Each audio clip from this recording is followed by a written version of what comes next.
السلام علیکم ورحمۃ اللہ وبرکاتہ۔ آپ یونیورسٹی کے کسی اسٹڈی گروپ میں کا ایک حصہ ہے جس میں کیا ہوا کہ لوگ کوئزز کے جوابات شیئر کر رہے تھے اور ایک دوسرے کو کہہ کے اس مدد کا نام دے رہے تھے۔ آپ کو یہ بات غلط لگی اور آپ نے جب اس کو پوائنٹ آؤٹ کیا تو انہوں نے آپ کو اٹھا کے اس سے نکال دیا۔ آپ بھی تھوڑی سی پھر وہ ہوئیں، کیونکہ اس سے پہلے بھی ایسا ہوتا رہتا تھا، آپ چپ رہتی تھیں کیونکہ جس گروپ کا آپ کو فائدہ تھا۔ بہرحال اور پھر آپ نے بھی ان کو کہا کہ بھی اپنی نارسسزم کو کنٹرول کرو اور ذرا تھراپسٹ کا چکر لگاؤ۔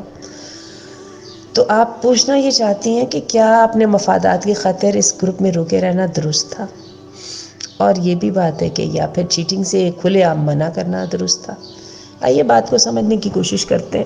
دیکھیے، ایک بات ذہن میں رکھیے گا، ہم سب کے سب گروپ اور نو گروپ ہم اپنی اپنی جگہ پہ اسٹرگل کر رہے ہوتے ہیں اپنے فائدے کو اور حرام حلال کے درمیان بیلنس رکھنے کو۔ انسان یوں تو نیکی سے اس کی اٹھان ہے، انسان نیکی کے علاوہ کسی چیز کو قبول کر نہیں سکتا، لیکن ہوتا کیا ہے کہ اس پر پھر ہم کمپرومائزز کرتے ہیں۔ مفادات تو ہمارے ہوتے ہیں، جبھی تو ہم وہاں پہ ہوتے ہیں نا، ٹھیک ہے؟ تو ایک تو میں یہ بات ضرور کہوں گی کہ ایک اتنی دیر تک اس گروپ کا چپ کر کے پارٹ بنے رہنا اور اینڈ پہ آ کے جو ہے نا زور سے اعتراض کرنا، it's like it doesn't have much acceptance. اگر آپ ایسی خاتون ہوتی جو کہ آپ پہلے دن سے ہی اس بات پہ اعتراض اٹھا رہی ہوتی تو میرا خیال ہے گروپ والے بھی آپ کے اعتراض کو اتنا محسوس نہ کرتے۔ بہرحال اب تک تو آپ بھی چپ ہی رہی تھی نا۔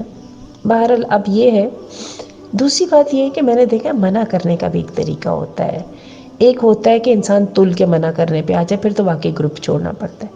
اور ایک طریقہ یہ کہ انسان جو ہے، دیکھیں انہی لوگوں کے ساتھ ہم نے رہنا ہے، ان کے ساتھ ہماری تعلق داری ہے، کہیں پہ رشتہ داری نہیں بھی ہے تو مفاد کا تعلق ہے، تو اس کا طریقہ یہ ہوتا ہے کہ انسان جو ہے اعتراض اٹھائے ضرور، ایک تو کوشش کرے اس کو رسپیکٹ کے وے میں اٹھائے۔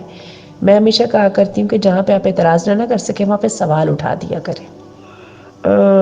پتہ نہیں یہ بات درست بھی ہے کہ یہ نہیں ہے۔ اس کے ساتھ کیا ہوتا ہے کہ وہاں پہ بہت سارے لوگ ہوتے ہیں جو کہ خود بھی شرمندہ ہوتے ہیں، وہ کہتے ہیں ہاں ہاں یہ ٹھیک نہیں تھا، میں ایسے نہیں کرنا چاہیے تھا، تو اس سے آپ کو وہاں پہ حمایتی مل جاتے ہیں، آپ کے لیے نیکی کی بات کرنا آسان ہو جاتا ہے۔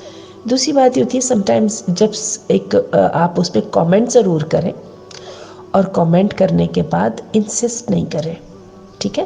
یاد رکھیے گا حتیٰ کہ کوئی لوگ اس کو ناپسند بھی کریں گے، جب بھی اس کا اس پر اثر ہو جاتا ہے، اس کو کیجئے۔ تیسری بات یہ ہے کہ میں عموماً یہ بات کہا کرتی ہوں، بڑی لڑائی سے بچنے کے لیے چھوٹی چھوٹی لڑائیاں کرنا فائدہ دیتا ہے۔ آپ پہلے دن سے یہ اعتراضات اٹھا رہی ہوتی نا تو آپ بڑی بات کہنے کی پوزیشن میں ہوتی۔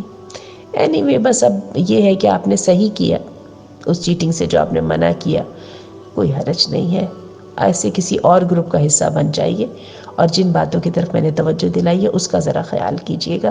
کوئی انسان اپنے آپ کو آل ٹوگیدر صحیح غلط کہلوانا پسند نہیں کرتا، لیکن یہ اس کے ساتھ یہ بھی یاد رکھیے گا ہر بندہ جو ہے وہ نیکی کا خواہش مند بھی ہوتا ہے، اور اعتراض کرنے کے ساتھ سولیوشن بھی دیجیے نا، ٹھیک ہے؟ ہم ہوتا کیا کہ خالی اعتراض کر کے جب ہم ایک بندے کو چھوڑ دیتے ہیں، اتنا ایمان نہیں ہوتا ہم انسانوں میں۔